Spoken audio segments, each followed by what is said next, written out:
Salvar a vida humana é precioso. Além de proteger nosso planeta, não há propósito mais importante para nós, seres humanos. As pesquisas mais avançadas mostram que a forma com que o bebê começa o seu desenvolvimento tem mais impacto ao longo de suas vidas do que qualquer pessoa possa imaginar. Nosso futuro é fisiologicamente construído em nossos organismos de uma maneira que nós apenas estamos começando a entender. A nutrição da mãe, antes, durante e imediatamente após a gestação, tem um papel crítico no desenvolvimento do seu bebê e no sucesso de sua vida futura. Por isso, a Bayer acredita que todo bebê tem o direito de nascer saudável e merece o melhor começo de vida. Isso começa antes mesmo da concepção. Como o nosso futuro depende de uma população mais saudável, o futuro de cada bebê pode ser transformado pela suplementação adequada em cada uma das fases, que temos como missão trazer para as futuras gerações. Cada passo à frente, porque para a Bayer, cada passo conta. Desde uma fecundação saudável, até cada nova etapa da gravidez e durante o nascimento e a amamentação. Bebês são nosso futuro. Vamos garantir que cada bebê tenha a certeza de um futuro mais saudável.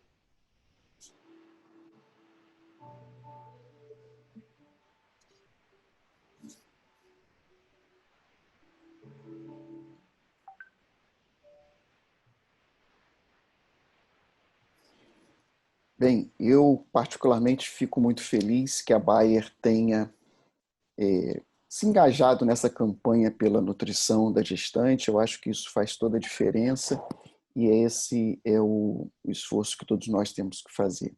Vou passar então a palavra para a doutora Viviane Monteiro, que vai moderar essa nossa discussão de hoje. Só vou informar a vocês que essa webinar está sendo gravada e depois nós vamos disponibilizar ela nos canais da Esgorge. Boa noite a todos. Um prazer participar. A gente vai começar com a minha amiga, né, minha colega ginecologista, especializada, né, em ginecologia endócrina, Renata Morato. Como o Renato já apresentou bem, coordenadora, né, do serviço de residência do GAFRE e também professora assistente também da Unirio. E acho que a gente pode começar falando, né, Renata, das necessidades nutricionais da gestação, hábitos alimentares do mundo atual, falar um pouquinho sobre isso. Tá bom? Primeiramente, queria agradecer o convite, agradecer ao Renato, presidente da Esgorge, agradecer a Bayer, né? Acho que esse é um tema extremamente importante para quem faz obstetrícia no consultório, né? Vou compartilhar aqui a tela para a gente poder começar aqui a apresentar.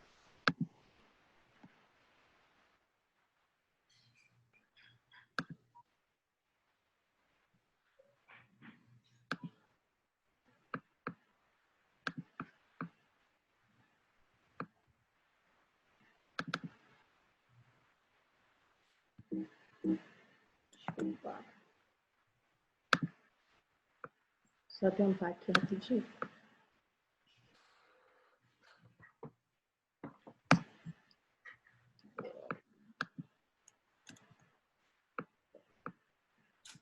Desculpa. Deu algum problema aqui, agora foi.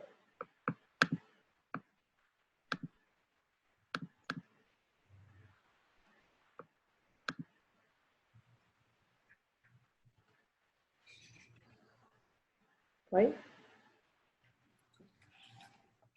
Então, vamos começar falando um pouquinho sobre esse tema que é super importante para quem faz obstetrícia no consultório, né? Então, a gente sabe que desde a primeira consulta de pré-natal, uma das principais questões trazidas pelas pacientes é a questão da alimentação, né? Então, o que eu posso comer, o que eu não posso comer, se eu devo fazer alguma suplementação ou não. Hoje a gente sabe que o estado nutricional dessa mulher ele influencia não apenas na saúde dela, mas também tem uma relação direta com os desfechos da gravidez, não só maternos, mas também fetais, né?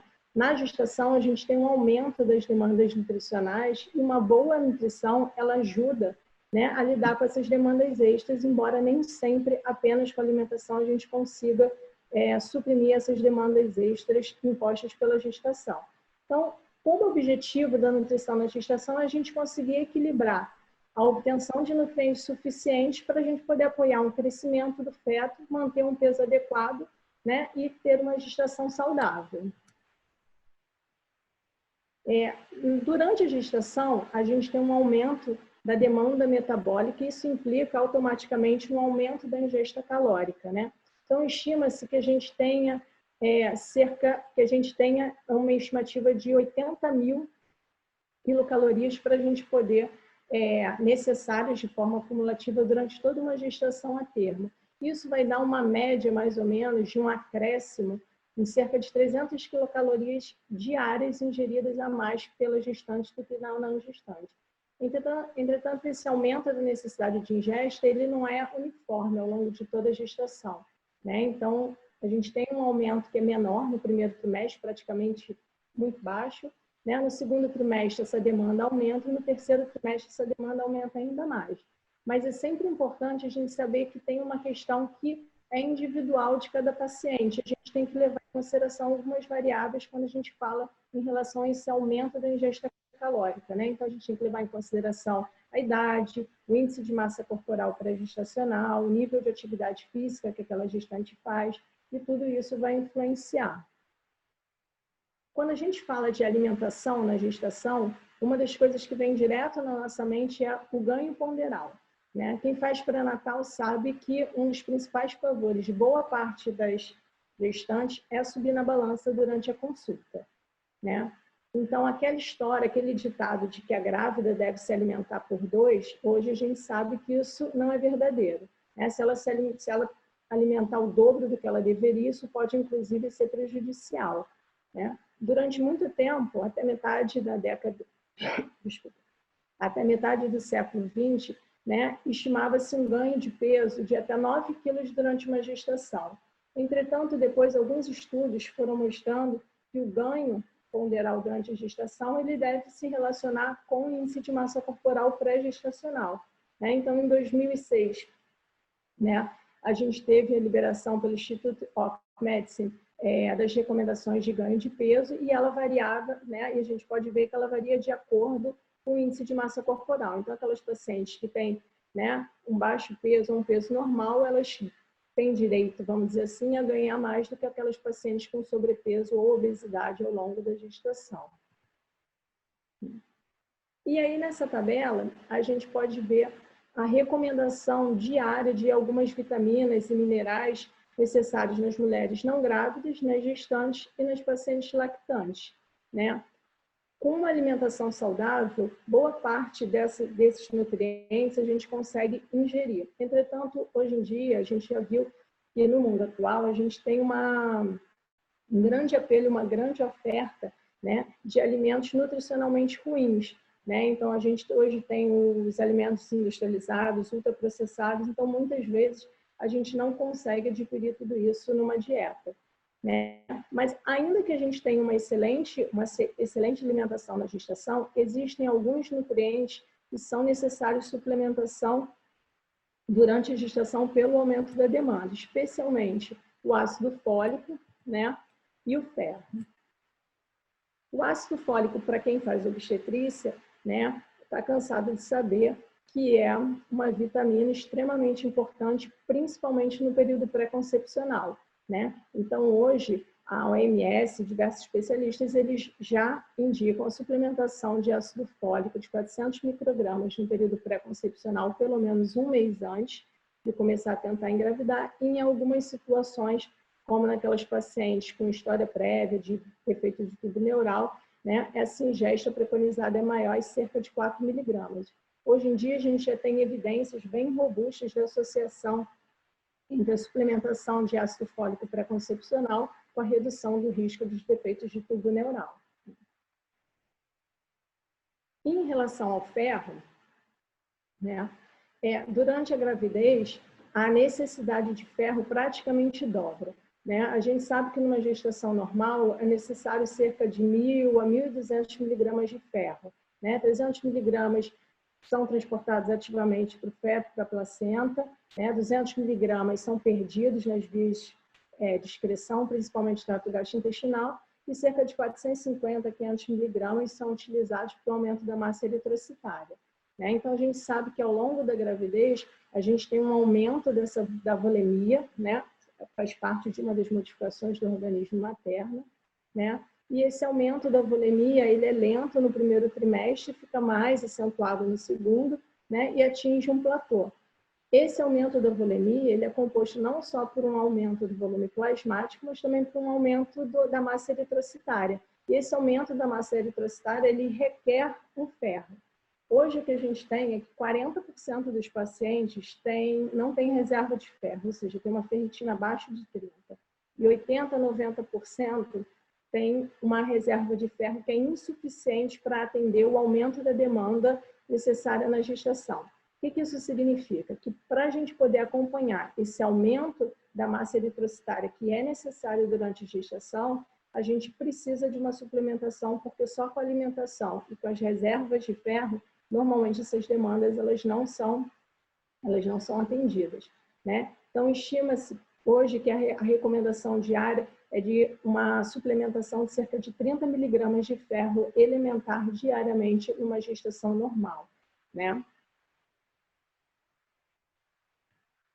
Bem, e ainda tem algumas outras vitaminas, né? A vitamina A é uma vitamina que é importante no processo de diferenciação e proliferação celular, né? 10% das mulheres podem ter algum grau de deficiência de vitamina A, nos casos mais graves está associada à cegueira noturna, mas a grande questão da vitamina A é que dentre todos esses complexos vitamínicos e minerais, a vitamina A tem um potencial teratogênico quando ingeridos em altas doses. Então, a gente tem que tomar cuidado, né? Principalmente mulheres que possam fazer automedicação, né? com complexos vitamínicos, porque doses acima de 10 mil unidades estão associadas com poder teratogênico. Em relação ao cálcio, o que a gente sabe hoje é que uma dieta pobre em cálcio, ela aumenta o risco de hipertensão na população geral, né? Hoje, a recomendação de cálcio para mulheres tanto grávidas quanto não grávidas é de cerca de 1 grama de cálcio, e pode ser alcançado isso com uma dieta, mas requer uma ingestão de cerca de 4, 5 porções de cálcio, né? Devido a esse efeito do cálcio na população geral, até em relação à hipertensão, né, tem sido realizados muitos estudos, né, em relação ao cálcio e a prevenção da pré-eclâmpsia, né? Alguns estudos têm mostrado que uma dieta em cálcio, uma suplementação de cálcio pode estar associado, né, com uma prevenção da pré-eclâmpsia, principalmente naqueles grupos de maiores riscos, né? Hoje, pacientes que têm uma baixa ingesta de cálcio, a OMS preconiza uma ingestão, né, com uma suplementação de 1,5 grama, 2 gramas, mas naquelas pacientes que têm uma dieta rica em cálcio, pode ser que não seja necessária uma suplementação, né?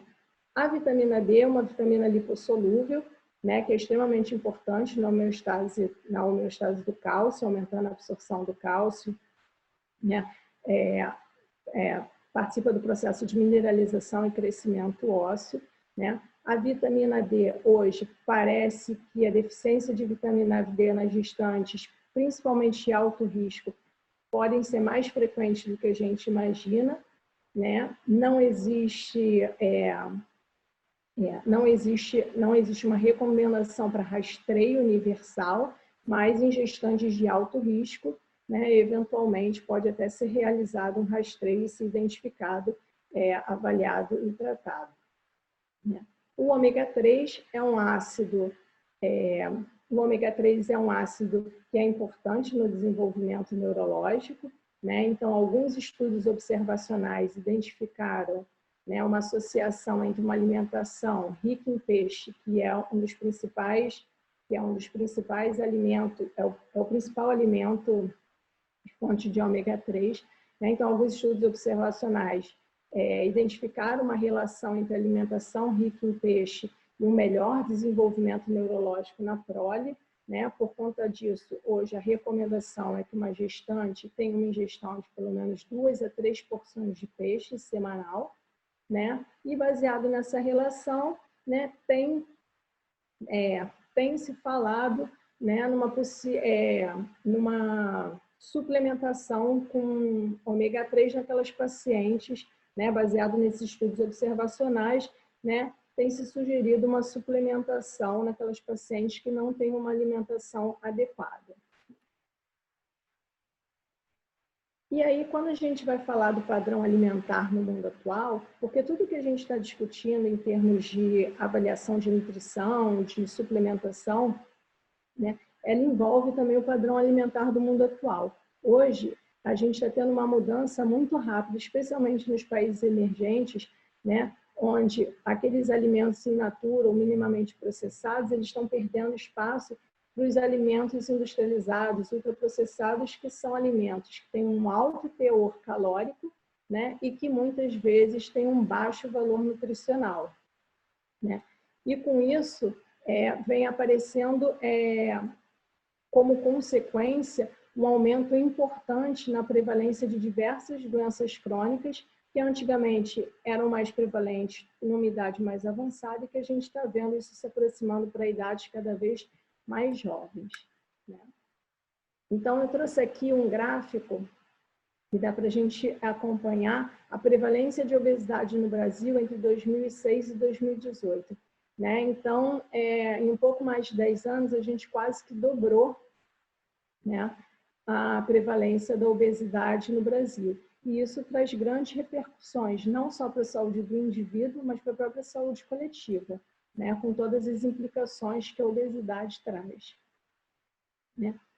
Esse gráfico, não sei se dá para ver, se ficou muito pequeno, se dá para ver bem, mas eu trouxe porque eu achei bastante interessante, né? O Vigitel é um inquérito telefônico, é uma pesquisa sobre fatores de risco e fatores de proteção na população brasileira, realizada em todos os estados brasileiros e no Distrito Federal. E aqui a gente pode ver que o percentual de mulheres com excesso de peso, ou seja, com IMC acima de 25 nas capitais brasileiras, na maioria delas a gente está falando de uma população onde mais de 50% da população feminina tem um IMC acima de 25. E quando a gente olha no gráfico de baixo, que vai avaliar o índice de obesidade, ou seja, de IMC acima de 30, a gente vê que a gente tem uma população feminina acima de 20% na maioria dos estados brasileiros, né? Mostrando que a gente está se encaminhando, né, realmente por uma prevalência cada vez maior de obesidade. Esse outro gráfico aqui, ele mostra essa questão do hábito alimentar, né? Então, aqui a gente mostra o percentual de mulheres que consomem frutas e hortaliças, por exemplo, 5 ou mais dias, né? E a gente vê que menos de 50% das mulheres consomem frutas e hortaliças regularmente, né? E quando a gente olha no gráfico do lado, a gente vai ver o consumo de refrigerante por 5 ou mais dias. Então, a gente vê que a gente, aos poucos, a gente está tendo realmente uma inversão, né, na questão dos hábitos alimentares e a gente está cada vez se alimentando pior. Esse outro gráfico eu trouxe para a gente poder mostrar, é um gráfico de uma pesquisa, né, do PENSE, que é Pesquisa Nacional em Saúde do Adolescente, né? Eu trouxe esse dado para a gente ver que essa questão da obesidade, ela hoje já está atingindo idades cada vez menores, né? Então, o PENSE é uma pesquisa do IBGE com o MEC, né, onde ele avalia diversos parâmetros dos adolescentes. Então, a gente pode ver que, tanto no total masculino, feminino, a gente está tendo, né, uma prevalência de excesso de peso, de obesidade, né, importante mesmo nessa população adolescente. Então, a gente chega a mais de 20% de excesso de peso, com IMC acima de 25%, né, e a gente tem ali por volta de 8%, 7% já de adolescentes obesos. E quando a gente vai olhar para os hábitos alimentares dessa população, a gente vê que a gente, desde a adolescência, a gente já está criando hábitos alimentares bem ruins, né? Então, o consumo de guloseima, consumo de salgados fritos, de ultraprocessados salgados, né? Então, esse consumo realmente vem aumentando nessa população adolescente. E por que a gente está falando tanto de obesidade, então, na gestação? Porque hoje a gente sabe que a obesidade na gestação, ela traz algumas questões, não só na gestação, mas também no parto e no pós-parto. Então, na gestação, a gente pode ter um aumento do risco de abortamentos, né? Um aumento de hipertensão, de diabetes gestacional, né? Quem faz ultrassom, a Viviane, que é especialista em medicina fetal, sabe que nas pacientes com obesas, muitas vezes a gente tem algumas limitações durante o exame, né? No parto, a gente pode ter uma dificuldade de monitorização, a gente tem uma taxa maior de cesariana, tem as dificuldades de anestesia, e no pós-parto a gente tem um risco maior de hemorragia, né? Um risco maior de infecção de ferida, de obesidade, né? E aí a gente ainda tem algumas situações especiais quando a gente está falando dessa questão de nutrição na gestação, né? Então, hoje, né, a gente tem uma prevalência maior de gestação múltipla, então a gente sabe que a taxa metabólica nessas pacientes é ainda maior do que numa gestação normal, né? O que leva a alterações fisiológicas mais exacerbadas e a gente, apesar disso, a gente não tem diretrizes nutricionais padronizadas para gestação múltipla, né? Então, valores específicos, se na gestação múltipla a gente tem que aumentar ainda mais, a suplementação de ferro parece que sim, uma dose um pouco maior, mas a gente ainda não tem diretrizes padronizadas, né? Hoje, apesar dos maus hábitos alimentares, a gente também tem a questão de alguns tipos de dietas específicas, né? Então, o vegetarianismo, né? Onde a gente tem diferentes tipos de dieta. A gente tem desde aqueles que não comem nem laticínios, nem ovo, aqueles que comem só laticínio ou só ovo, né? Essas pacientes, elas normalmente estão mais sujeitas a determinadas deficiências nutricionais, como deficiência de ferro, porque a carne é uma das principais fontes de ferro e vitamina B12, né? Deficiência de cálcio, zinco, e durante a gestação, essas deficiências elas podem acabar se exacerbando ainda mais, né? Temos ainda as pacientes bariátricas, então hoje, se a gente está vivendo uma epidemia de obesidade, né, a gente sabe que dentro da parte do tratamento da obesidade, não é obviamente a primeira escolha, mas muitos pacientes acabam com indicação para cirurgia bariátrica, né? A cirurgia bariátrica, por si só, ela também está associada, pós-cirurgia, algumas deficiências nutricionais, caso não seja suplementado de forma adequada. A gente tem diferentes tipos de cirurgia bariátrica e, dependendo do tipo de bariátrica, o risco dessas deficiências é maior ou menor. Mas a gente sabe, e a Isabela, que é endócrina, deve ver isso com uma certa frequência, essas pacientes elas precisam do acompanhamento multidisciplinar pós a cirurgia bariátrica, precisam de um acompanhamento de perto com um endocrinologista, porque esses pacientes precisam de uma reposição de uma série de minerais e vitaminas.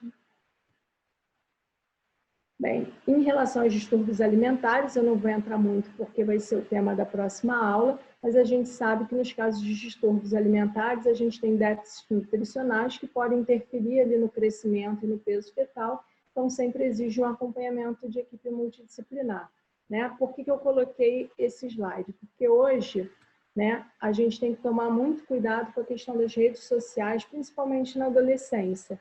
Tá? Esse gráfico eu trouxe da Pesquisa Nacional de Saúde da Adolescência e ela mostra, por exemplo, qual o percentual dos escolares do 9º ano que se achavam gordos ou muito gordos, né? Então, existe uma certa distorção da imagem na população adolescente que hoje, né, essa nova geração, eles têm um acesso muito fácil à informação. As informações não necessariamente são de fontes confiáveis, né? A gente tem padrões de beleza hoje com corpos esculturais, exigindo índice percentual de gordura muito baixo. Então, todas essas coisas passadas nas redes sociais, a gente tem que tomar muito cuidado, principalmente com essa população de adolescentes, porque tem muita gente que acredita em informações que nem sempre são verdadeiras, né? Quem nunca viu influenciadora digital que vive à base de alface, berinjela e abobrinha,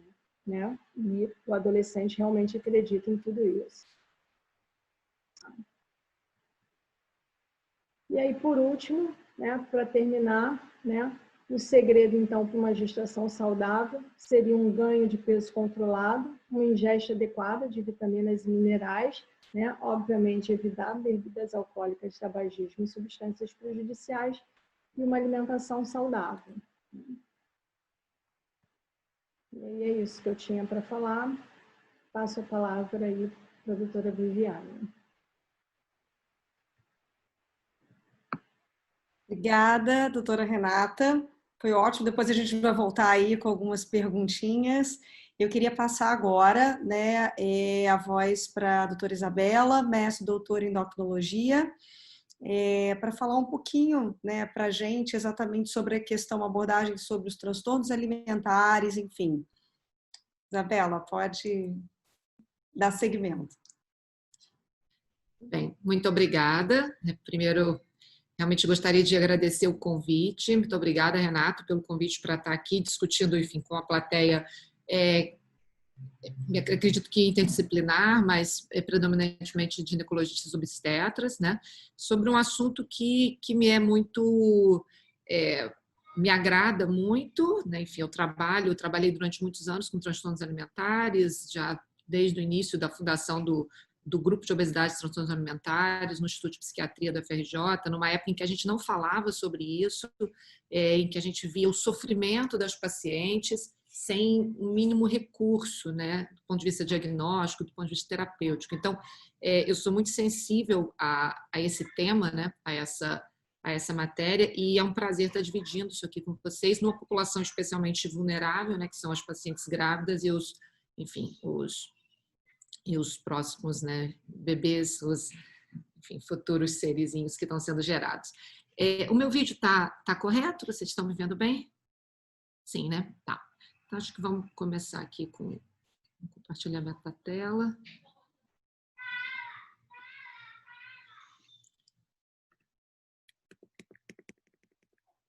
Bom, então me coube falar um pouco hoje sobre transtornos alimentares na gestação, né? Eu fiz uma apresentação, enfim, bem resumida, né, de um ponto de vista, para ser, enfim, um pouco agradável, vamos dizer assim, nesse horário, já 8 horas da noite, né, e para um público que não tem, vamos dizer assim, interesse específico nesse assunto, né. Mas a ideia é a gente falar um pouquinho sobre prevalência, sobre os principais transtornos e como, do ponto de vista prático, a gente consegue estar identificando e conduzindo, né, essas pacientes. Então, eu acho que o primeiro ponto importante é a gente falar que, apesar do nome sugerir, né, transtornos alimentares, às vezes pode ficar parecendo que se trata de uma condição clínica de base nutricional, né, mas absolutamente não é. É uma doença psiquiátrica, né, e é uma doença que tem uma fisiopatologia muito calcada nos transtornos, enfim, de percepção de imagem corporal, de comportamentos impulsivos. Então, tem toda uma fisiopatologia na esfera psiquiátrica e tem que ser abordada como tal, né? Quando a gente vê a prevalência em gestantes, os estudos eles são ainda pouco conclusivos, a gente tem amostras muito heterogêneas, a gente tem populações parcialmente avaliadas, mas fica entre 1% e 4%. Lógico que aqui eu estou considerando todos os transtornos e mais à frente eu vou diferenciar entre eles, vai ficar mais claro entender, enfim, os dois grandes grupos dos transtornos alimentares. Mas então, em média, a gente tem de 1% a 4% das gestantes podendo apresentar transtornos alimentares. Vale a pena já salientar aqui no início que na população geral, essa prevalência é um pouco maior do que na gestação, que a gestação ela teria um efeito protetor. Então, as mulheres que engravidam, que já têm diagnóstico prévio, elas tendem a melhorar o transtorno alimentar no curso da gestação. E esse é o tópico que eu coloquei aqui logo abaixo dessa prevalência, que é raro a paciente abrir um quadro de transtorno alimentar na gestação. Então, quando a gente vai na história clínica dessa paciente, em algum momento da vida ela vai ter apresentado algum grau de perturbação na relação com a comida. Isso é um ponto bastante importante que eu queria deixar bem marcado, né? Essa história pregressa do transtorno alimentar, já na vida dessa mulher. Então, e quais são, né, os principais transtornos alimentares? Fica parecendo que comer de forma exagerada, ou comer pouco, ou não gostar de determinados alimentos, aversão pela comida, tudo isso seria transtorno alimentar, mas não é. A gente tem, na verdade, 3 transtornos alimentares que são definidos pelo DSM-5, né, na última revisão, e categorizados pelo CID, né, pela Sociedade Americana de Psiquiatria, que são os 2 transtornos associados ao baixo peso ou peso normal, no caso da bulimia, ou discretamente elevado, que é a bulimia nervosa, a anorexia nervosa e o transtorno de compulsão alimentar. Então, esses são os 3 transtornos alimentares. Existem transtornos não especificados, existe um transtorno chamado PICA, que é o picacismo, né, que enfim, é uma distorção na forma de se alimentar, existe transtorno evitativo restritivo, enfim, outros, mas são transtornos ainda descritos no apêndice. Os 3 principais transtornos são esses: bulimia, anorexia e TCA, que são sobre esses que a gente vai se deter aqui na nossa apresentação. Eu juro que é bem leve, enfim, a conversa sobre a situação em si. Eu botei um slide para cada transtorno, tá? Então, esse primeiro a gente vai falar um pouquinho da bulimia nervosa. Então, o que é, em poucas linhas, né, a bulimia nervosa?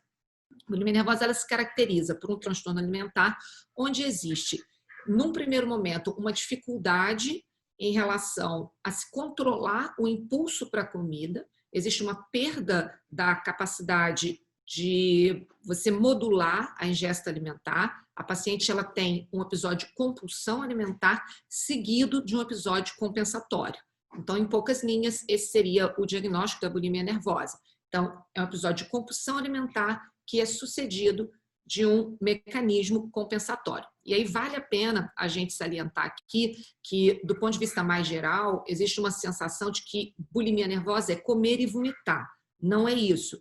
É você ter realmente um episódio de descontrole, e o mecanismo compensatório pode ser vômito autoinduzido, pode ser uso de laxante, pode ser uso de diurético, pode ser jejum prolongado ou prática de atividade física excessiva. Então, do ponto de vista das gestantes, é muito importante, porque muitas vezes o vômito fica mascarado como hiperêmese gravídica, né? E quando a gente vai ver na história clínica, essa gestante, além do vômito, que no caso não vai estar sendo associado, né, à fisiologia da gestação, você vai muitas vezes observar um consumo de laxantes e um consumo de diuréticos aumentado. Então, são 5 mecanismos compensatórios presentes na bulimia, né? Então, como eu coloquei aqui, né, como é que a gente rastreia isso na história clínica? Essas armadilhas, né, elas são muito comuns, porque é muito comum a paciente sempre associar um desconforto físico como justificativa para o uso daquele mecanismo. Então, ela vai muitas vezes falar: eu comi, a comida não me caiu bem, aí eu precisei vomitar. Ou eu estou me sentindo muito inchada e eu estou retendo, eu preciso tomar o diurético. Ou meu intestino não funciona e eu preciso do uso de laxante. Então, isso são armadilhas do ponto de vista diagnóstico, né? E quando a gente vai, do diagnóstico clínico, né? E quando a gente vai para avaliação laboratorial, fica ainda mais difícil, porque não existem marcadores clínicos e biológicos específicos para bulimia nervosa. Então, o diagnóstico, ele é feito basicamente pela história clínica da paciente. Então, isso aí é absolutamente importante. Para a gente diferenciar um pouco a bulimia nervosa da anorexia, na imensa maioria das vezes, primeiro que a bulimia ela tem um curso um pouco mais tardio em relação à anorexia, ela tende a se apresentar em mulheres numa faixa etária um pouco superior, e essas mulheres, na grande maioria das vezes, elas cursam com peso normal ou um peso discretamente acima do peso normal. Diferente da anorexia nervosa, onde a gente vai ter, é obrigatório, é critério diagnóstico, o baixo peso, né, o IMC abaixo de 18,5, associado a períodos de amenorreia e uma intensa perturbação em relação à imagem corporal. Então, em poucas linhas, seria a anorexia, uma paciente de muito baixo peso, e a bulimia, uma paciente que pode ter peso normal. Então, essa é uma forma mais imediata ali da gente identificar. A anorexia nervosa, ela tem um curso mais precoce, ela tem basicamente 2 grandes momentos na vida, em torno dos 11, em torno dos 17 anos, onde você pode ter um primeiro episódio. Então, para a gente, lógico que a gente está falando desde uma população antes, né? Lógico que existe período fértil nessa fase, mas a gente está falando de uma fase aí, basicamente uma década antes da mulher iniciar o planejamento, né, de gestação. Então, por isso é muito importante na anamnese ginecológica, né, enfim, obstétrica, a gente voltar para essa fase da vida da menina, da mulher, né? Então, o início da menarca, os ciclos menstruais, períodos de amenorreia, e se essa amenorreia foi associada a baixo peso. E aí uma pergunta que é muito importante, nessa época você gostava de ser magra? Né? Porque se a gente... Essa relação com a magreza é o que vai muitas vezes diferenciar a gente de um baixo peso fisiológico, né? Enfim, a pessoa podia ter uma magreza constitucional e ela vai claramente falar, não, eu não gostava, eu me achava muito magra. Ou então ela fala assim, não, eu era ótima, eu me achava ótima e eu adorava ser magra. Então, assim, esse conforto ou desconforto com a magreza é que vai ser uma pista diagnóstica muito importante para a gente na anorexia nervosa, né? E aí tem um outro ponto também muito importante, como essas moças, elas cursam com amenorreia, né, por conta do baixo peso, né, e um marcador laboratorial que a gente pode ver na anorexia nervosa são baixos níveis de leptina, não é, enfim, um marcador classicamente sugerido como dosagem, mas na prática clínica a gente vê a leptina baixa, né, e tem até alguns estudos mostrando que o uso de leptina recombinante faz com que essas pacientes voltem a ciclar, né? Então, a leptina baixa, uma dificuldade de ovulatória, né, associada a menor pulsatilidade de LH, FSH, vai fazer com que muitas dessas pacientes busquem tratamento de fertilidade.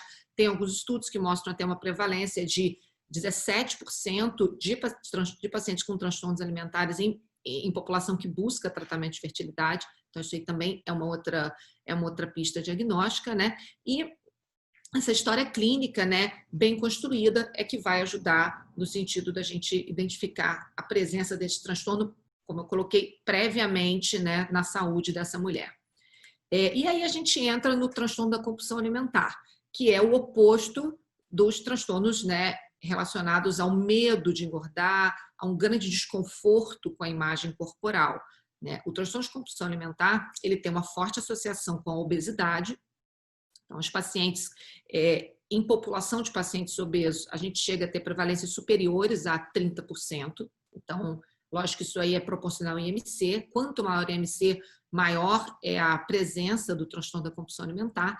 E a característica primordial do transtorno de compulsão alimentar é uma dificuldade de controlar o impulso para comer. Então, são pacientes que descrevem um intenso desconforto com o ato de comer, né? A descrição clássica é uma paciente que come um grande volume de alimentos num período curto de tempo, com uma sensação de falta de uma dificuldade de parar antes de ver o término da comida, e isso é seguido muitas vezes de uma sensação de culpa, às vezes uma vergonha, e essa paciente ela tende a fazer isso sozinha, isolado, para não ser criticada por terceiros. Então, esses elementos, se eles acontecem numa frequência de tempo, a gente passa a ter o diagnóstico de compulsão alimentar e, como eu coloquei, quanto mais obeso, quanto maior o IMC, maior a probabilidade desse transtorno, enfim, estar presente. Quando a gente pensa nos transtornos alimentares, tanto a bulimia como a anorexia, a maior parte dos estudos mostram que tende a existir uma melhora, né? O contrário da compulsão alimentar, que ela tende a piorar naquelas pacientes previamente com diagnóstico de obesidade e compulsão alimentar. Então, o comportamento desinibido, ele tende a, né, desinibido no sentido de consumo alimentar, ele tende a ser maior nas pacientes após a gestação, né? E do ponto de vista de condição clínica associada, o principal, né, é a obesidade e todas as suas complicações, como diabetes tipo 2, diabetes gestacional, a hipertensão, todas as complicações, né, associadas ao ganho de peso.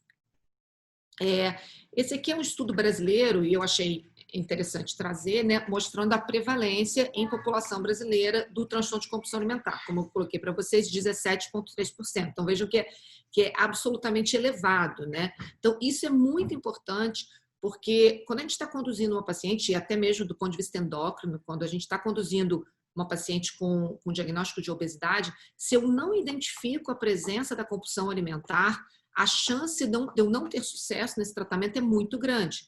Então, se eu tenho uma paciente com obesidade, diabetes gestacional, e se eu não faço as perguntas corretas e não diagnostico, eu não vou encaminhá-la para uma nutricionista especializada em transtorno alimentar, eu não vou encaminhá-la para uma psicóloga especializada em terapia cognitivo-comportamental para a compulsão alimentar, e a evolução da gestação dessa paciente vai ser, enfim, comprometida. Então, o rastreio por uma doença absolutamente prevalente, ela é de muita importância para a gente conduzir, né, de forma adequada o tratamento. E aí uma outra colocação aqui, que é a presença do transtorno da imagem corporal, presente em torno de 5% das pacientes grávidas, né, nesse estudo, que foi conduzido pelo grupo da Maria Angélica Nunes, que é uma das poucas pessoas que publica esse tema em população brasileira. Né? E aí, quais são os dados de anamnese, né, que a gente pode trazer, falando, enfim, juntando um pouco aí dessas informações para a nossa prática clínica? Então, como eu coloquei, a história pregressa das pacientes obstétricas, ela é muito importante no que concerne a presença, né, enfim, anterior já do diagnóstico. Algumas já chegam no consultório falando, olha, eu tive anorexia, eu tive bulimia, eu tive obesidade com compulsão, tomei, né, enfim, tais medicações. Então, isso é importante, porque já sabe que essa paciente vai ter uma probabilidade maior ali na gestação de apresentar, né? Perguntar sobre o planejamento gestacional, né? Enfim, como eu coloquei, as pacientes que buscam tratamento para emagrecer, a possibilidade de um transtorno alimentar, ela é maior. O ganho de peso nas gestações anteriores, né? Por conta da desinibição, da maior possibilidade de compulsão alimentar nas gestações, então isso pesa bastante, né?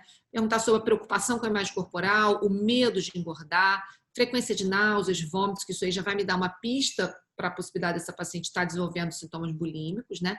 A prática da atividade física é muito importante. Hoje em dia a gente tem visto um aumento da prática de atividade física na gestação. A atividade física é muitas vezes acima do que, enfim, além do que é recomendado. Então, essas pacientes podem ser pacientes bulímicas e que estão apresentando como mecanismo compensatório a prática da atividade física, né?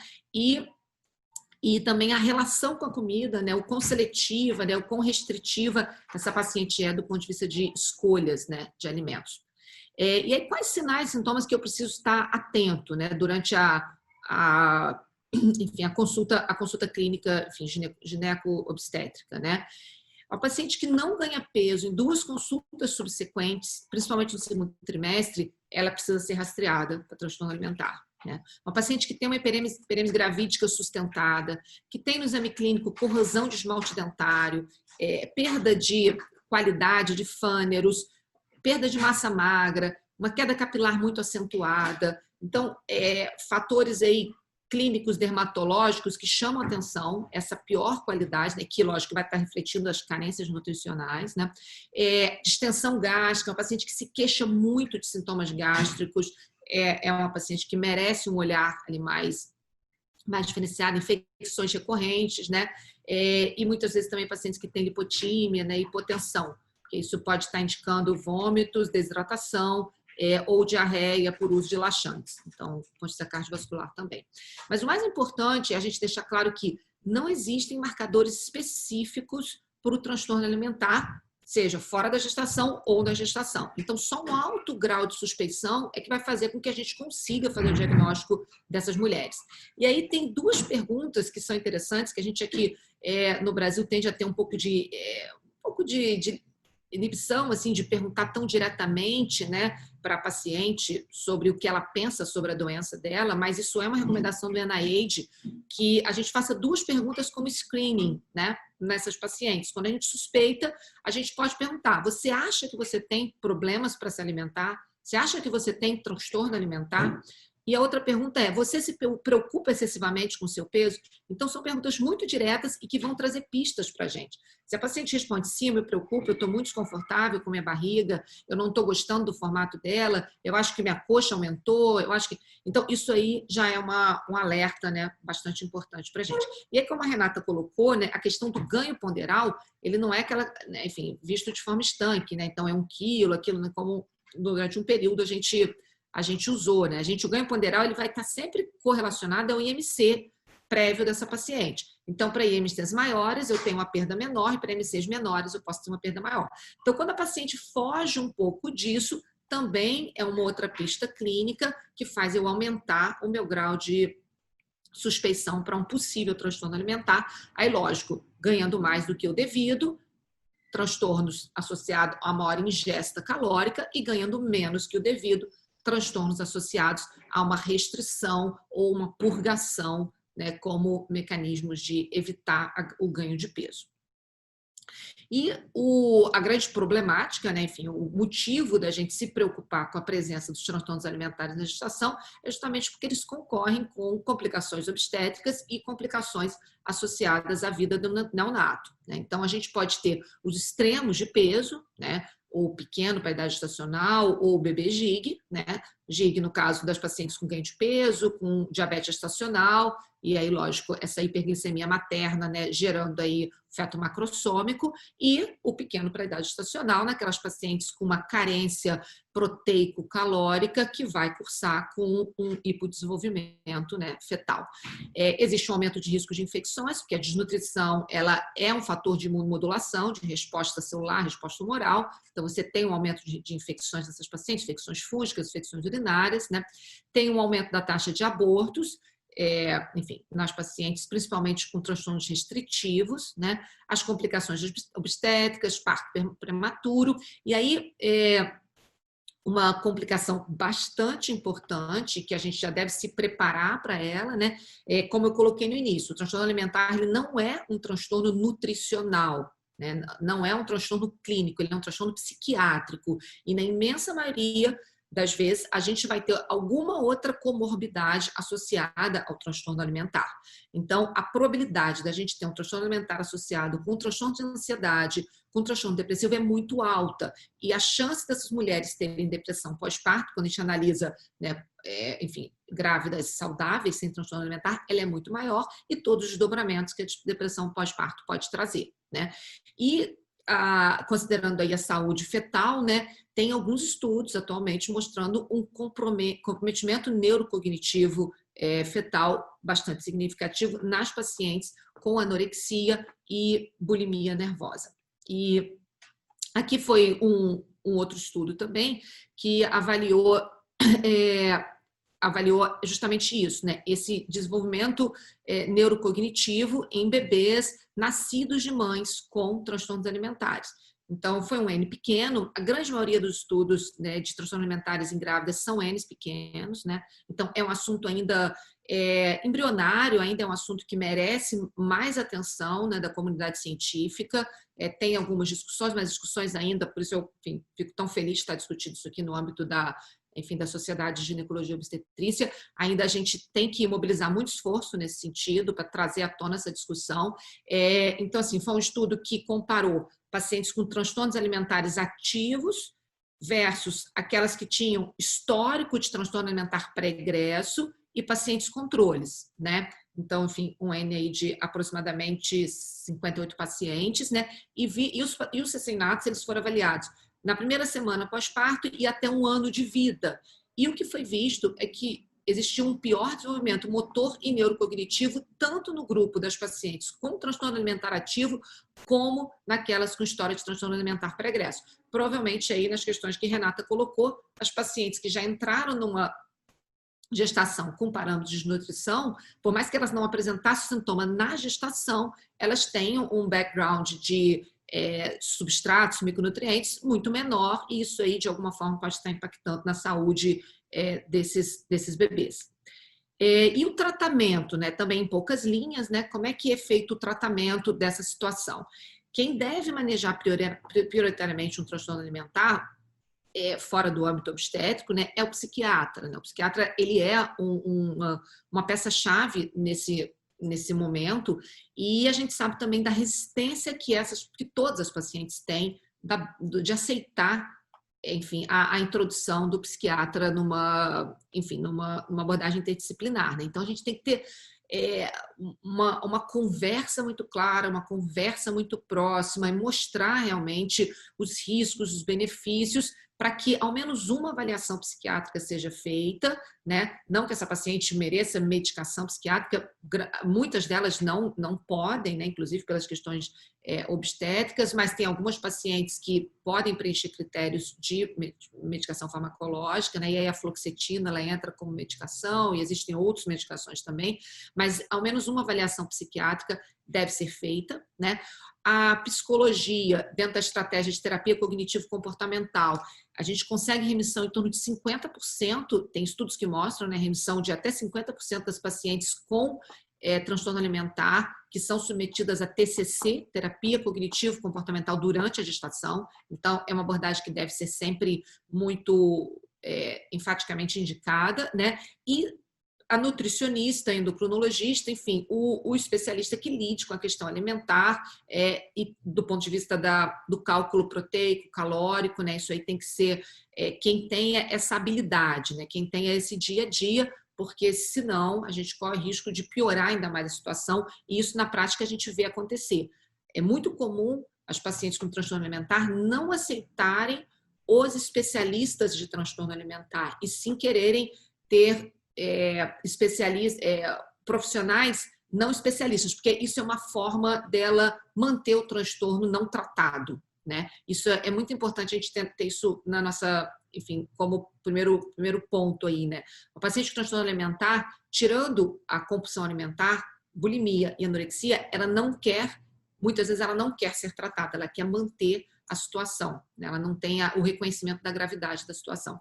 Então, esse aporte calórico e macronutrientes, ele deve ser calculado, né? Enfim, ser bastante, enfim, bem pensado e organizado, né? Para a gente garantir o aporte adequado, e a consideração sobre a suplementação vitamínica, mineral, né? E aí eu vou acrescentar, Renata, a questão que ela já colocou do ferro, do ácido fólico, e também o do iodo, né? Que tem algumas pacientes que fazem uma restrição muito específica para frutos do mar, enfim, e tem atualmente um modismo do uso de sal não iodado, então isso é também importante, isso deve ser perguntado durante a anamnese. A gente corre risco aí de ter pacientes que consomem 0 de iodo, né? Então, com possibilidade de hipotiroidismo, né? Enfim, que a gente já vê numa prevalência maior na gestação. Então, isso é também bastante importante, né? Tem 2 perguntas do ponto de vista alimentar que devem também ser sempre trazidas na consulta, que é o consumo de cafeína, tá? É muito comum o excesso do consumo de cafeína por essas pacientes. Então, a recomendação durante o período obstétrico, né, que não passe de 200 miligramas de cafeína dia. Algumas dessas pacientes muitas vezes chegam a 400, 600 miligramas, e com os riscos associados a esse consumo excessivo de cafeína. E muitas delas também, mesmo sabendo dos riscos, têm o uso abusivo de adoçantes artificiais. Então, são 2 questões que devem ser sempre abordadas aí dentro da anamnese alimentar dessas pacientes. E aí tem um ponto no tratamento que é muito interessante, né? E traz adesão quando a gente vê dificuldade, né, dessa paciente em aceitar a psiquiatria, em aceitar uma terapia cognitivo-comportamental, em aceitar um nutricionista, um endocrinologista especializado no tema. Quando a mãe vê, isso já está descrito em vários estudos, quando a mãe vê o ultrassom, vê o feto na barriga, né, através do ultrassom, isso tende a fazer com que a mãe sinta ali, lógico, a presença do bebê e se engaje mais no tratamento. Então, isso é uma dica, né, que eu gosto sempre de passar, é sempre mostrar, óbvio, todas já gostam muito de ver, mas conduzir uma conversa ali através da imagem, né, olha, a importância do bebê estar se desenvolvendo, isso aí muitas vezes sensibiliza, né, muitas das mães a aceitarem um tratamento mais bem organizado, melhor organizado, né? Bom, e aí aqui, como praticamente o último slide, é também uma publicação, enfim, do grupo da Maria Angélica Nunes, falando sobre os sintomas, né, dos principais transtornos alimentares na gestação e no pós-parto. Foi um estudo maior que avaliou 702 mulheres, né, com idade gestacional entre 16 e 36 semanas, e foi visto, e essas mulheres foram avaliadas por questionários, né, questionários referidos no período pós-parto, durante a gestação, e depois fizeram uma nova avaliação de questionário no pós-parto, e a ideia era avaliar a prevalência desses transtornos, né? E o que foi visto foi aquilo que eu coloquei lá no início, que a gente já vê em publicações internacionais, né, aqui nessa população brasileira também, né, que o binge eating disorders, né, que é o transtorno da compulsão alimentar, e os sintomas bulímicos, eles foram os transtornos mais prevalentes, né, naquele número que eu coloquei anteriormente, né, 17% por binge e sintomas bulímicos na ordem em torno de 1%, e houve nessa população uma melhora clínica durante a gestação. Então, isso aí é um alento para a gente, né? Ver que a maioria das pacientes previamente diagnosticadas, elas aqui no Brasil, nesse estudo, né, foi, enfim, demonstrado que existe uma tendência à melhora. Então, enfim, era isso a minha apresentação de hoje. Agradeço muito a oportunidade de estar aqui com vocês e vamos para a nossa conversa. Bem, eu vou fazer umas perguntinhas, vou começar pela Renata, e quem quiser entrar aqui no bate-papo também, pode ficar à vontade para a gente selecionar algumas perguntas. Eu vou começar pela Renata e, na sequência, então, para a doutora Isabela, tá? Renata, eu queria falar um pouquinho sobre a questão do ferro e na gestação, né? Existe alguma dose até máxima diária que eu possa pensar, né, de suplementação, ou alguma coisa específica, alguma dose, enfim, máxima específica que eu posso abordar numa paciente, por exemplo, uma gestante que tenha realmente carência, numa paciente com anemia no pré-natal? Então, bem, como a gente falou, a grávida normal ela já tem uma indicação de suplementação de ferro na gestação, né? Nos casos de anemia, né, comprovadamente da anemia ferropriva, uma vez investigado, chegando à conclusão realmente que é uma anemia ferropriva, né, essa suplementação de ferro ela deve ser maior, né? Então, enquanto numa grávida normal a ANS recomenda de 30 a 60, normalmente a gente faz 30, né? Nas pacientes com anemia, dependendo do nível, né, de hemoglobina, se é uma anemia grave, com hemoglobina abaixo de 7, ou se é uma anemia ali abaixo de 9, né? Aí a gente faz uma reposição de ferro um pouco maior, a gente pode repor em torno de 120 a 150 e normalmente a dose máxima utilizada é de 200 miligramas de ferro elementar. Doses acima dessas, a mucosa intestinal ela faz como se fosse uma barreira e você acaba até reduzindo a absorção de ferro. Então, existe uma dose máxima em relação à absorção, mas existe uma outra questão importante que eu acho na suplementação de ferro, que são os efeitos colaterais, né? Então, um dos grandes problemas que a gente tem na suplementação de ferro é a aderência da paciente. A gente sabe que principalmente os sais ferrosos, eles têm mais efeitos colaterais, especialmente gastrointestinais, né? Então, náusea, vômito, diarreia, tem paciente que cursa com constipação, mas assim, a náusea e vômito são muito comuns para reduzir a aderência, né? Então, normalmente a gente pode fazer ali de 90 a 120, nunca ultrapassar 200 de ferro elementar, né? E em pacientes que não toleram bem, existem algumas alternativas que a gente tem, né? Então, nos sais ferrosos, a gente pode optar pela ingestão em jejum, né? Fazer a ingestão junto com alimentos ricos em vitamina C, porque isso aumenta também a absorção do ferro, né? Existem alguns estudos que mostram, ao invés de você fazer o uso do ferro diário, fazer do ferro em dias alternados também, buscando aumentar a aderência, né? E alguns compostos férricos, né? Os sais férricos, né? Eles podem ser ingeridos juntos com a alimentação, então isso às vezes diminui um pouco os efeitos colaterais, né? Mas normalmente não ultrapassa 200. Se você está repondo, está numa dose quase máxima e não tá conseguindo obter uma resposta, em alguns casos, né, que são mais raros, mas tem que se pensar ali numa reposição de ferro parenteral. Uma outra dúvida também, Renata, que eu acho que é uma dúvida de nós, né, obstetras, pré-natalistas, em relação à vitamina D. Hoje em dia a paciente também traz muito essa questão, né? Existe uma paciente com deficiência, alguma particularidade em relação ao tratamento? Ou, eu acho até melhor colocar da seguinte forma, existe uma necessidade de eu monitorizar, dosar, enfim, a vitamina D durante o pré-natal? Então, bem, Isabela, depois se você quiser complementar com alguma coisa, eu acho que a vitamina D hoje é uma grande questão no mundo, no meio médico, né? Os endocrinologistas, ginecologistas, então todo mundo quer dosar a vitamina D, né? Hoje, o que a gente tem, não existe nenhuma recomendação para rastreio universal em gestantes em relação à vitamina D, tá? Inclusive, os níveis séricos para a vitamina D na gestação, Você não tem níveis estipulados, a gente acaba utilizando os níveis da população geral, considerando uma deficiência ali numa 25-hidroxivitamina D abaixo de 20, né? Mas existem populações que têm um risco maior dessa deficiência. Nesses casos, né, você pode até solicitar se você suspeita. Então, naquelas pacientes vegetarianas, naquelas pacientes que moram em áreas onde você tem menos exposição ao sol, né? Pacientes com pele mais escura também tem um risco maior de deficiência. Nessas pacientes você pode até solicitar se você considerar que é um alto risco, mas de rotina a gente não faz.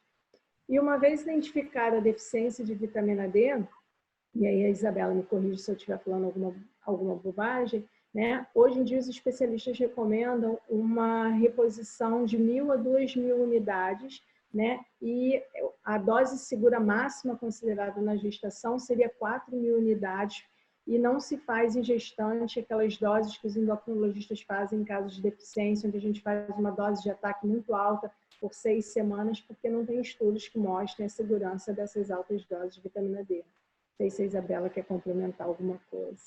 Sim, eu penso muito parecido, baseado mesmo no que a gente tem de dado, né? Esse rastreio universal não existe recomendação, salvo na paciente com histórico pregresso, né? Enfim, já de um hiperpara secundário que tenha sido identificado em outro momento da vida, né? E salientar a importância da gente evitar, né, mega doses de vitamina D por conta da hipercalciúria renal e do aumento do risco de litíase renal, que é temerário, né, principalmente no processo durante o período da gestação. Então, e hoje em dia, infelizmente, a gente tem visto isso, a gente tem visto um abuso, né, de prescrição de vitamina D. Lembrar que a vitamina D é uma vitamina lipossolúvel que fica depositada, né, existe um depósito em tecido adiposo, então isso gera, né, em algum momento, pode gerar, enfim, níveis elevados, níveis séricos elevados. Então, 1.000 a 2.000 unidades no máximo, evitando dose de ataque e tendo atenção ao risco de hipercalciúria nessas pacientes, sem dúvida. Renata, mais uma perguntinha que eu queria fazer em relação à questão da obesidade. A gente falou da obesidade, né? Um problema, enfim, que a gente vê no mundo inteiro, uma incidência alta, alguma particularidade, algum tipo de orientação específica para essa paciente? Não estou nem levando para o caso da bariátrica, enfim, é uma coisa, né, bem específica, mas algum tipo de orientação específica no caso de obesidade, gestação, até para os pacientes que pensam em engravidar, enfim, tem essa questão que é bastante relevante, alguma orientação específica para elas? Então, eu acho que a grande questão da obesidade é pré-concepcional mesmo, né? Hoje a gente vê que a obesidade por si só, ela já é um fator de risco, ainda que a paciente tenha todo um controle ao longo da gestação em relação ao ganho de peso, a obesidade por si só, ela já traz, né, um risco aumentado de pré-eclâmpsia, de diabetes e de outras complicações, tanto no parto quanto no pós-parto. Então, eu acho que hoje, se a gente tivesse uma grande recomendação para as pacientes obesas, eu acho que seria mais para os ginecologistas, para a gente se atentar mais naquelas pacientes com sobrepeso, aquelas pacientes obesas, em consulta de rotina, porque é óbvio que quando a paciente chega para a gente querendo engravidar e ela está com sobrepeso, né, ou com IMC acima de 30, com uma obesidade, você falar para ela assim, olha, a gente tem que perder peso, né? Vamos botar os riscos, tem que melhorar a alimentação, fazer atividade física e todo aquele protocolo, né, de mudanças de hábitos que a gente tem que colocar para esses pacientes, é muito difícil quando ela já está na ânsia de engravidar. Então, eu acho que a grande questão da obesidade, a gente sempre está atento, né, e está fazendo as recomendações em relação às mudanças de hábito naquele período pré-concepcional, quando você ainda está no atendimento de rotina, né? Isa, não sei se Isabela ou Renata, mas como a Isa tocou na questão do iodo, tem uma pergunta da Daniela Dux aqui, colocando sobre a ingestão do iodo, né? Se a gente podemos dizer que o perfil da gestante brasileira, né, faz a ingestão da quantidade correta desse nutriente, quais os impactos disso em relação ao iodo? Renata, quer falar? Eu falo. Não, o que a gente tem visto em algumas... Isso é muito embrionário ainda, né? Mas a gente tem observado que em algumas situações de seletividade alimentar, pode existir uma completa exclusão do iodo da alimentação, principalmente pela questão do sal, né? Então, se você usa o sal brasileiro, o sal mais simples que tem, o mais barato, ele é obrigatoriamente iodado e com isso você está segura. A gente precisa de muito pouco iodo e 2 gramas dia de sal brasileiro comercializado com as regras do Ministério da Agricultura do Brasil, ele já vai prover a quantidade suficiente de iodo. Então, eu acho que essa é uma recomendação prática e simples, né? Não existe indicação nenhuma de suplementar iodo em gotas, como o Lugol, enfim, que infelizmente a gente vê isso em algumas situações, mas isso é um risco da paciente, inclusive, fazer um hipertiroidismo de rebote, então a gente não deve suplementar iodo em gotas, né?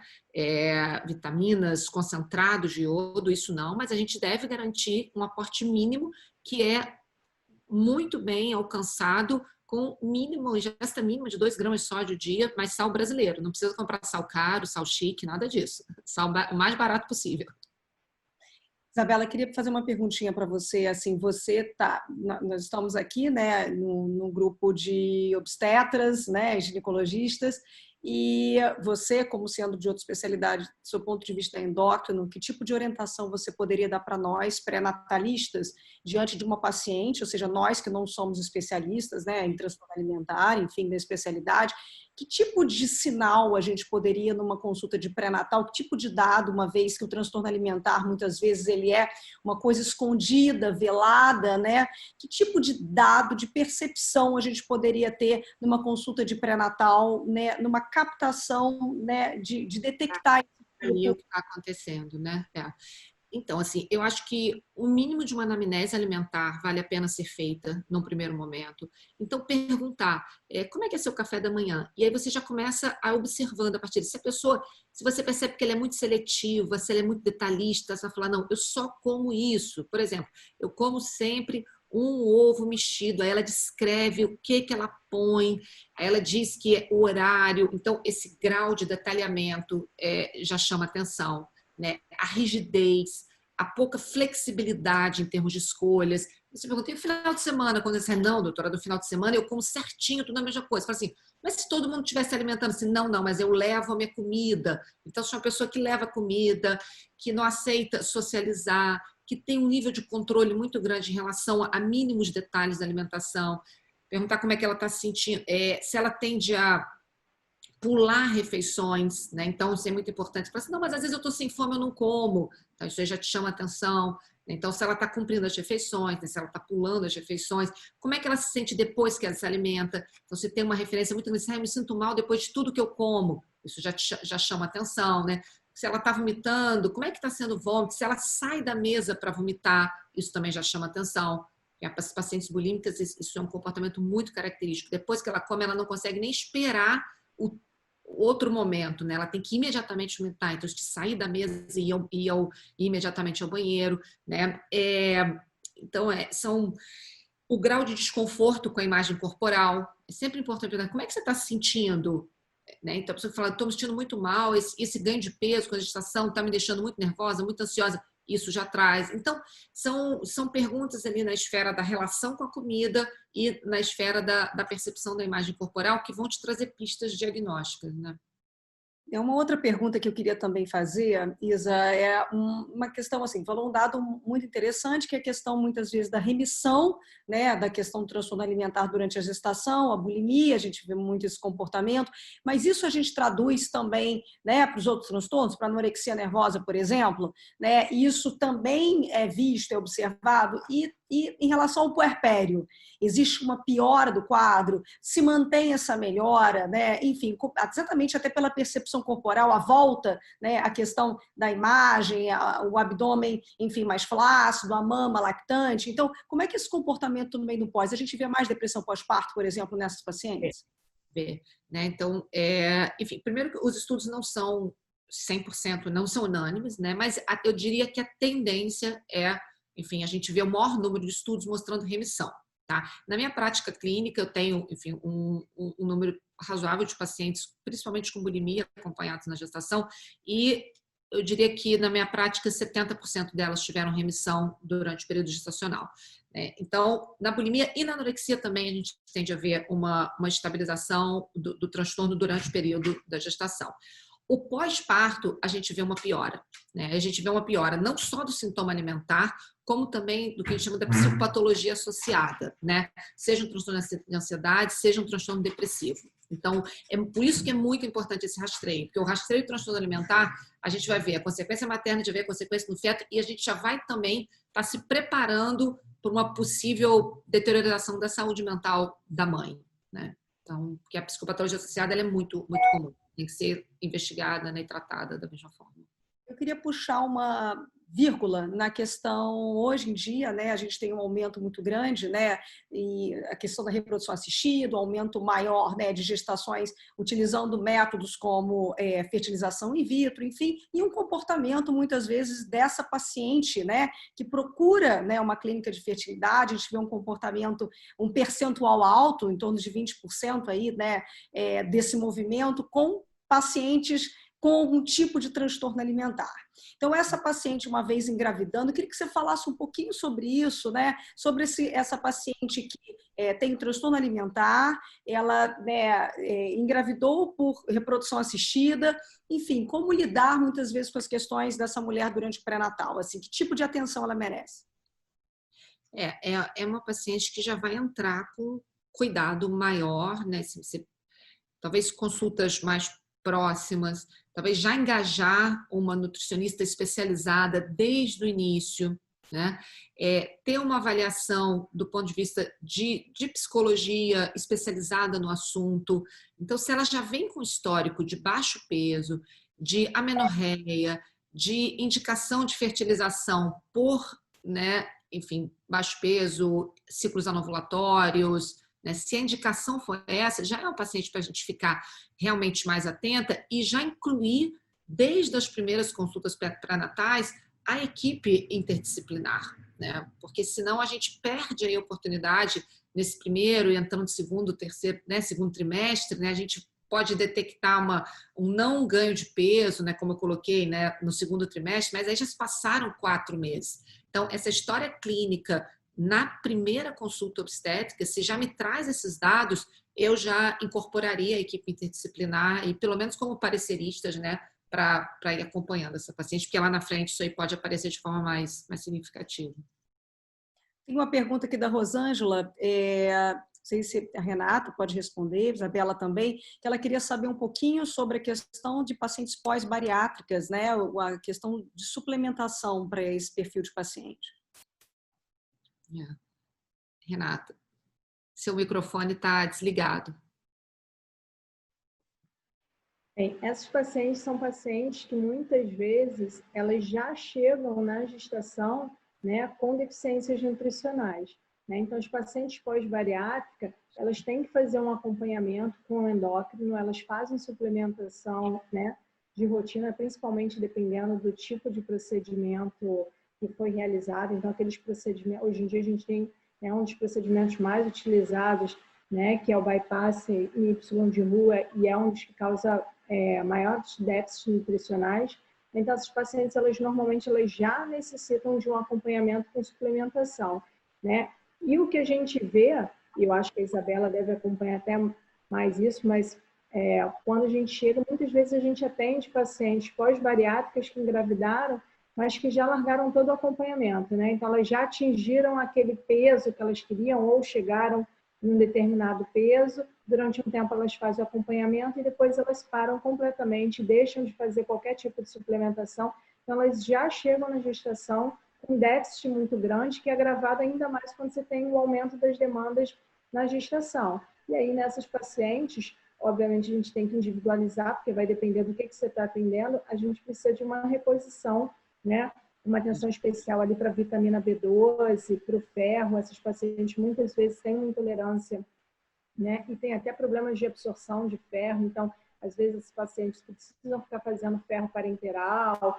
fazer vitamina B12 intramuscular, mas eu acho que a Isabela deve ter um pouquinho mais de experiência com esses pacientes ali na pós-bariátrica. Exatamente, são pacientes muito espoliadas, muitas vezes marcadores tipo ferritina muito baixo, são pacientes com hiperparasecundário, vitamina D, cálcio baixo, PTH muito alto, né, com algum grau até às vezes de perda óssea, níveis de B12 realmente muito diminuídos, então B12, né, intramuscular, a gente tem que fazer, a gente, enfim, o sulfato ferroso muitas vezes, enfim, via venosa, cálcio aí em doses maiores, de preferência citrato de cálcio, que a gente vai ter uma absorção otimizada. Então, são pacientes espoliadas, né? E a recomendação da Sociedade Brasileira de Cirurgia Bariátrica é que a gestação aconteça pelo menos 1 ano após, né, a cirurgia bariátrica. Então, isso é importante, né? Se existe um planejamento em termos gestacional, isso deve acontecer 1 ano após,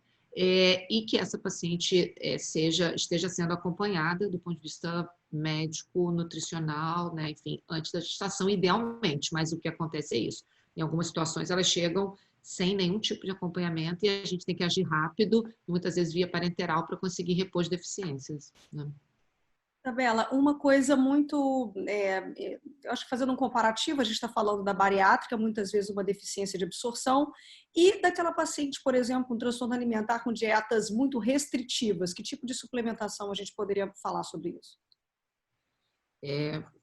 Muito restritivas é a anorexia, né? Enfim, que a gente, do ponto de vista proteico calórico e micronutrientes, são pacientes que a grande maioria das pacientes com anorexia, elas vão cursar com anemia, a grande maioria por deficiência de ferro, outros fatores também, como ácido fólico, né? São pacientes que podem ter deficiência de vitaminas lipossolúveis, porque tem uma aversão muito grande à gordura, principalmente gordura animal. Então, eu posso ter deficiência de vitamina A, vitamina D, vitamina K. Então, isso é importante do ponto de vista, né, enfim, da reposição.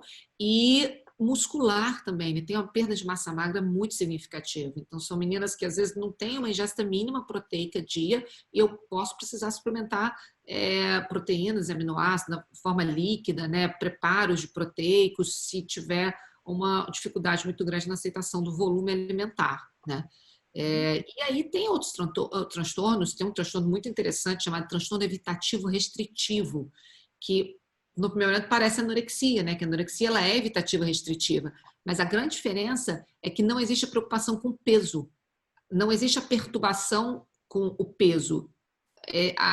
O indivíduo simplesmente ele não come, não quer comer, evita, restringe, mas não está nem aí para o peso, se está alto, se está baixo, né? Então são pacientes que também cursam com deficiências, né? Eu tenho, enfim, alguns casos, é um transtorno relativamente novo, mas são pacientes que às vezes comem só um determinado alimento, tem uma rigidez e uma monotonia alimentar muito significativa e é a população que vai ter prejuízo também. E outros hábitos alimentares que não necessariamente são transtornos, são, enfim, escolhas individuais, como o vegetarianismo, e que se a gente não tiver uma orientação especializada, a gente também corre risco de ter deficiência de micro e macronutrientes, né? Então, essa questão alimentar, ela tem que ser vista de uma forma mais detalhada, né? Acho que esse é uma mensagem importante, né? O nível de detalhamento do ponto de vista da anamnese alimentar vai me trazer alguns substratos para eu conduzir, ter uma boa condução na saúde clínica, né, da gestante. Tem uma última pergunta aqui, bem interessante, da Ana Paula, falando sobre a questão do esporte de alta performance, né? Que muitas vezes entra no perfil dessas pacientes com ingestão, né, abaixo do adequado. Como lidar, como tratar, né? Enfim, esse caso, assim, das pacientes, por exemplo, que uma das formas, né, que você, Isabela, colocou bem, né, muitas vezes na atividade física. Então, nesse perfil de paciente, como lidar na paciente que mantém a prática excessiva de atividade física na gestação? Como lidar com isso?